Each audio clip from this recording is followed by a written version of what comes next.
Hey everyone, welcome to another midweek conversation as we talk about this past Sunday's message, this week's readings, or whatever else pops into mind. If you've watched these for any length of time, you know that we have done plenty of videos that stay very much on topic and book, and other ones that go where the conversation leads, which is part of the reason I enjoy these. So this week we were looking at Exodus 23 verses 20 to 33, the idea of God fighting for us and the warning of snares and things like that. And so the reading was Judges 2, 1 Corinthians 10, and Ephesians 6, all three chapters specifically designed to complement and further various points from the message. So before we dive into scripture, any questions, any comments? Last week we had the awesome when somebody comes to us with a question. Anybody come to you afterwards? Anything occur to you during the message? No, nobody came to me with this question, but it did come to mind more because of the context of, like you mentioned, Judges 2, and one of the things that fascinates is kind of a wrong word because it also breaks my heart, but looking at Judges is that, this is a few generations after the Exodus generation, but their disobedience and they get caught in the snares that are mentioned in this chapter of Exodus, and they get caught in those snares, and then it also, because of that, the next generation down is caught in those snares. So I think thinking about the concept of these snares and what they do, how would you advise someone who they've more or less just inherited a snare? Like they are caught in a snare that their father was caught in and his father was caught in, to match the Israelite model. They were warned about it all those generations ago. They fell into it, and it's just been kind of passed down from there. Yeah, shoot. That's a good question. Very practical question. One I've been asked. A conversation I've had with numerous people. Being in youth ministry, I wouldn't be surprised if you've already had these conversations with students, and if you haven't, they're coming.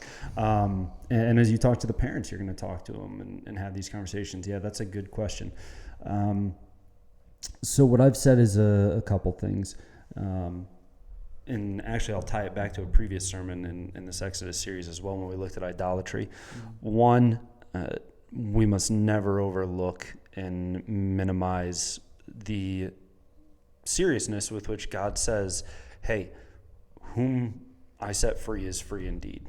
And so whatever the snare may be, whatever the sin may be, right? And I've talked to people, and not just here. I mean, this goes back to when we were in Pittsburgh, and I was involved in Young Life and talking to students, and even going back to high school and talking to my friends and stuff. Hey, my dad introduced porn to me at a young age because his dad introduced porn to him. You know what I mean? Like that's what men do. And so I feel like I've inherited this generational sin of lust, right? And it's like, okay, whom Christ sets free is free. So if you're a believer, like, I promise you, God means it seriously when he says he set you free. When we were talking about idolatry and the idea of the snare of false gods, we looked at, there were kings who get called out and they worship the same false gods their parents did. But then you also had examples, like really cool, encouraging examples of kings they tore down the Asherah poles and they tore down the high places that their parents engaged in, and they broke the chain and they broke it. And so first and foremost, I want to point people back to Christ. I want to point people back to the grace and the mercy of Christ. And in that grace, in that mercy, in that redemption, in that transformation, in that sanctification, he has set us free.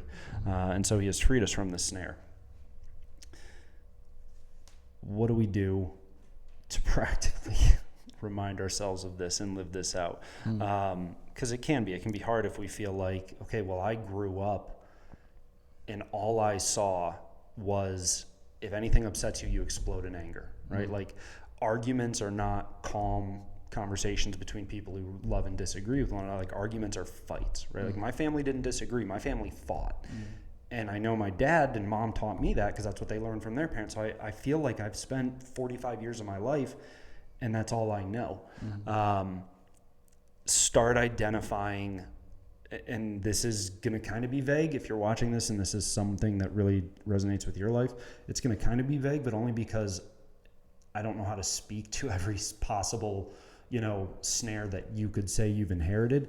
But one of the advice that I always give to people and then tailor it, in the individual conversation is start identifying the small ways you can remind yourself that you're free from this, and you can start practicing freedom from this, right? So let's continue with the idea of anger, right? Like, we don't disagree in this family, we fight in this family.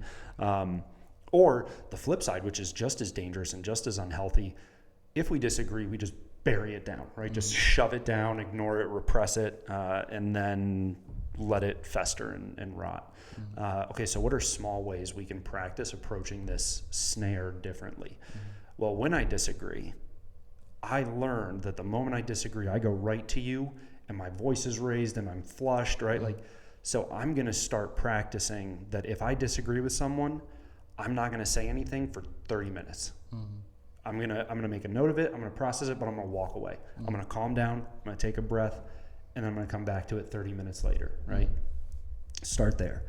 And then take the step of, okay, now when I do it, I'm specifically focused on a calm, even, level tone of voice. I'm going to specifically work on not raising my, right? Like, start identifying, and that's just an example for that one, right? Whether it's lust, whether it's bad financial. Another one that I can think of friends who have expressed this, like, literally going back to college and stuff, you know. I feel like I'm in a snare of poor financial stewardship, right? Like, my grandparents declared bankruptcy, my parents declared bankruptcy. Like, right. I'm in college and I already have $17,000 of credit card debt, right? Like, okay, what are small ways that we can begin to work on exercising freedom here? But yeah, that's a really good question. And so to recap the last 5 minutes, you got to go back to Christ. You got to go back to the cross. You got to go back to the empty tomb. And you have to go back to the freedom that he won for us.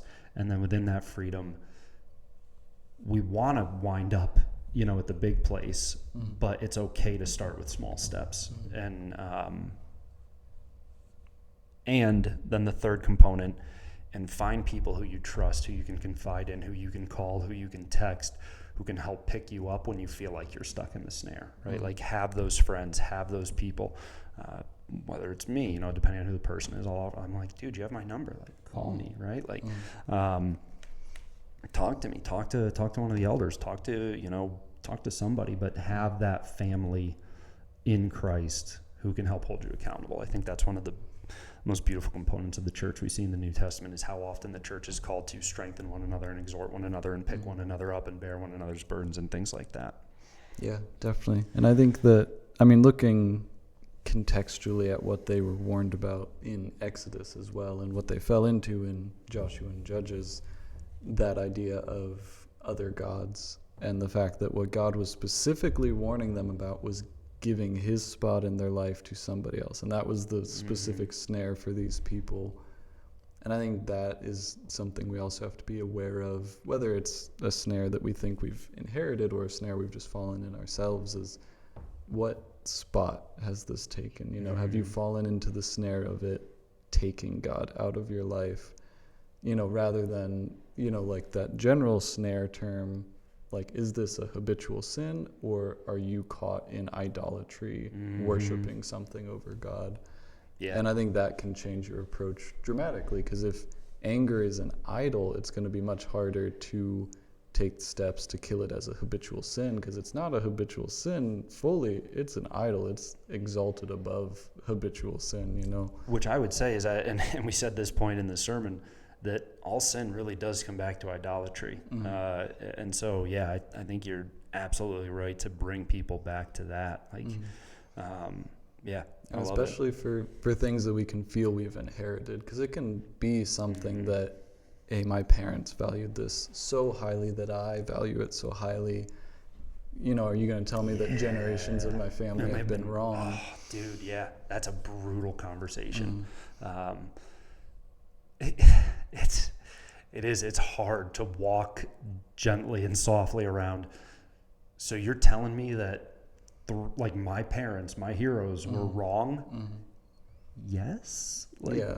I'm not saying respect them any less or love them any less, but let me ask you, and actually this is what I found to be more successful than just saying like, yeah, your parents were wrong because their parents were wrong, is flip it and be like, well, let me ask you, do you think that lines up with what you see in Scripture?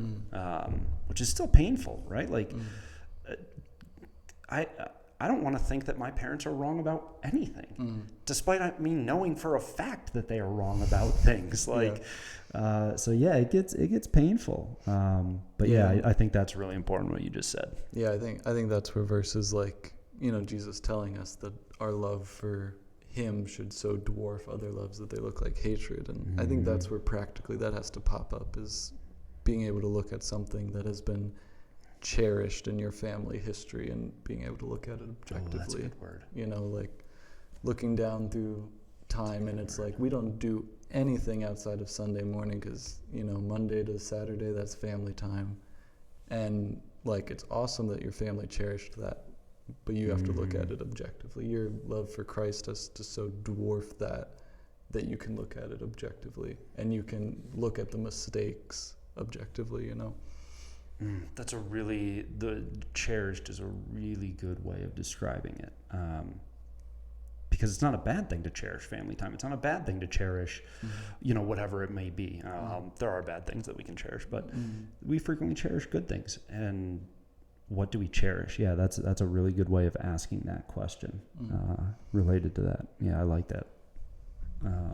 Good question. Thank you. Yeah, we could probably get into the we could go far into that, and it will. Like, I'm not kidding. If you have not, it would not shock me at all if you were like, oh, I've had that conversation with half a dozen students. And if you haven't, you will. Like, you will get to a point where you will have so many real world examples of that question. And goodness knows, it's not like we're immune to that, right? Like, there have been different times where I've had to analyze, and I think I've talked about him enough that you all know how much I love and respect my dad. But there are times where I'm like, okay, what have I learned from my dad that maybe I need to unlearn? You know what I mean? And my dad would tell you there are things that he's like, yeah, I wish I would have done that differently. You know what I mean? Like, and so, yeah, none of us are immune to this. Yeah, it's such a big topic that we really we just go straight into that. So how about this? I really like what he said. I think I like what I said. I stand by it because I've used it. If you have something specific related to it that you want to talk more about, like if you're like, no, don't move on, I want you to stay on this topic, let us know. We're always happy to do follow-up videos or have follow-up conversations or anything like that. But for the sake of this, we will move on to we kind of introduced Judges, which has been good. So related to Judges, as I piggyback and I transition from, speaking of Dad calling me, as we transition from that question into the reading, we'll stay with Judges.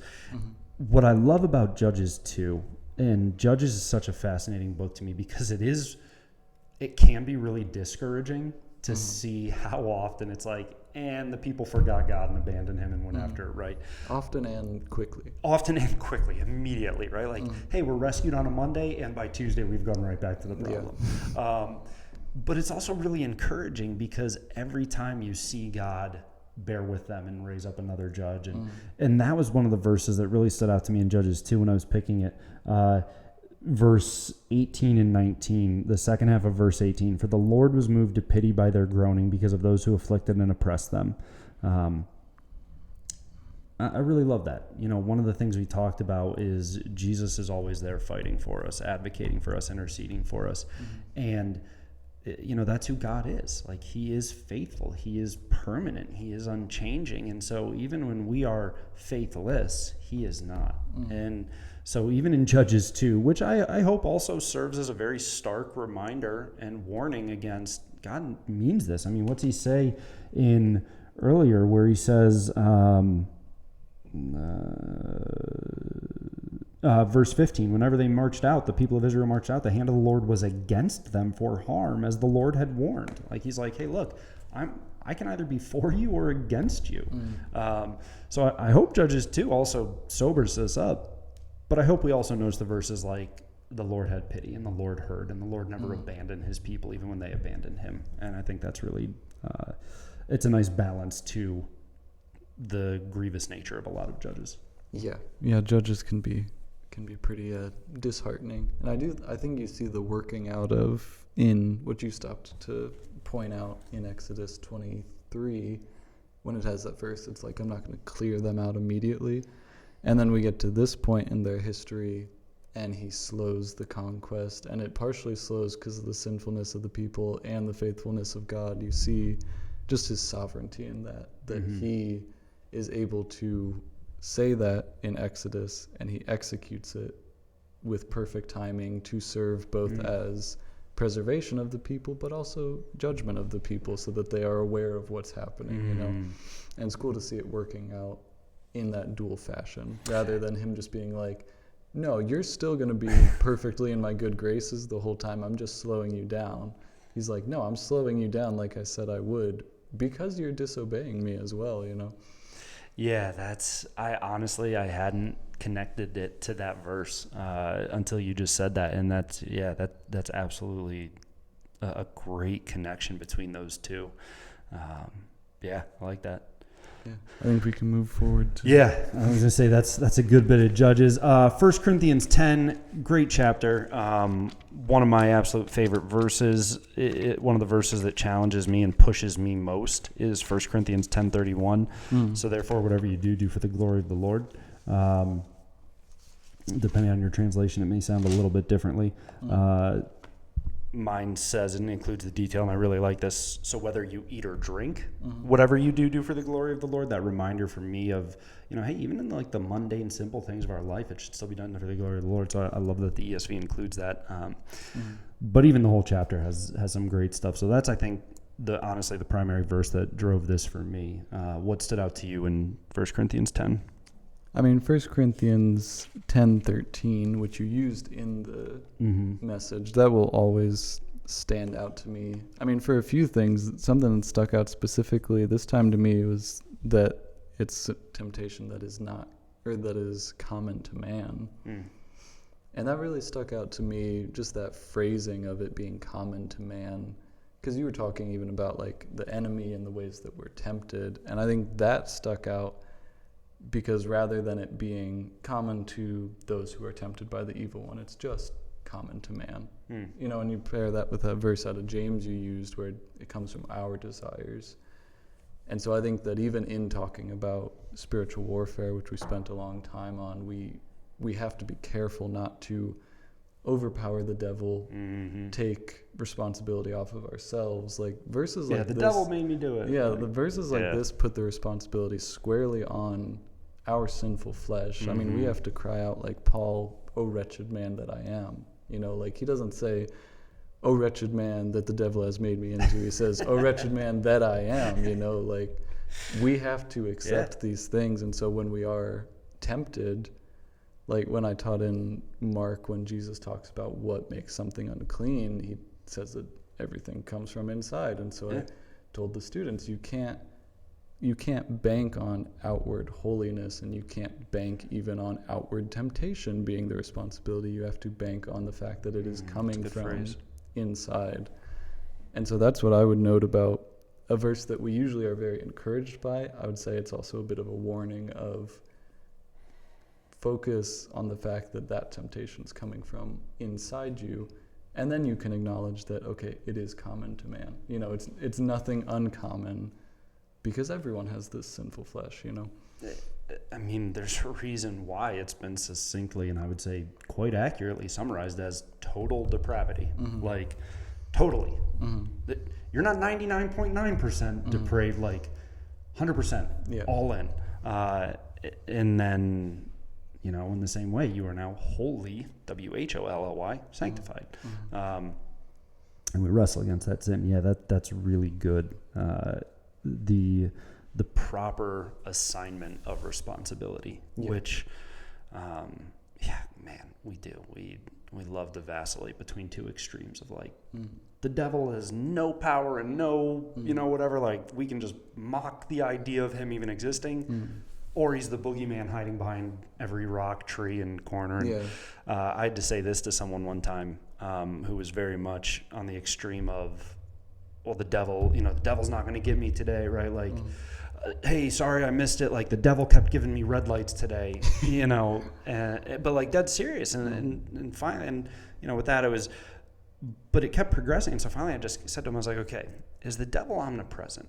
They're like, no, of course not. Only God is. I says, the devil omnipotent, omniscient. They're like, no, of course not. I said, all right, so I just want to, for a moment, I'm not trying to belittle you, but do you really think you are so the singular greatest threat to the devil that of everywhere in the world, everyone in the world, everything in the world he could be doing, the devil's top priority is you?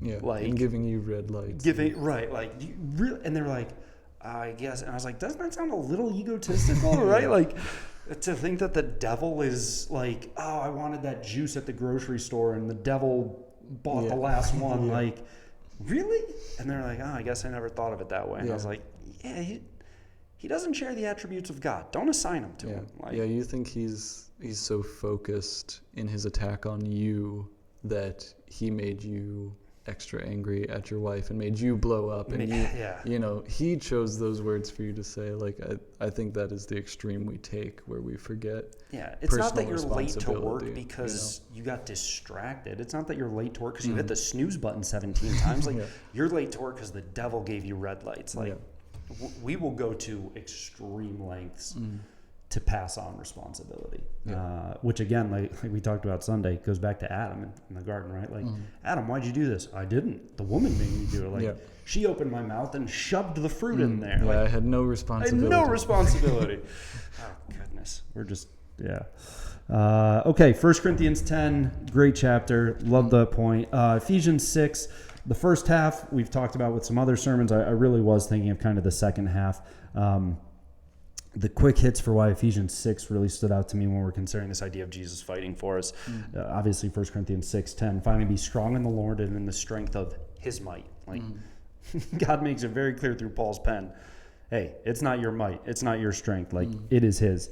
But then he goes on, he says, put on the whole armor of God that you may be able to stand against the schemes of the devil. And that actually goes right back to the verse we were talking about in Corinthians, right? Of like, if God has brought you to the temptation, he's also given you the means to escape it. And it's like, yeah, he's given us what we need to stand firm. And so I really love that simplicity of it.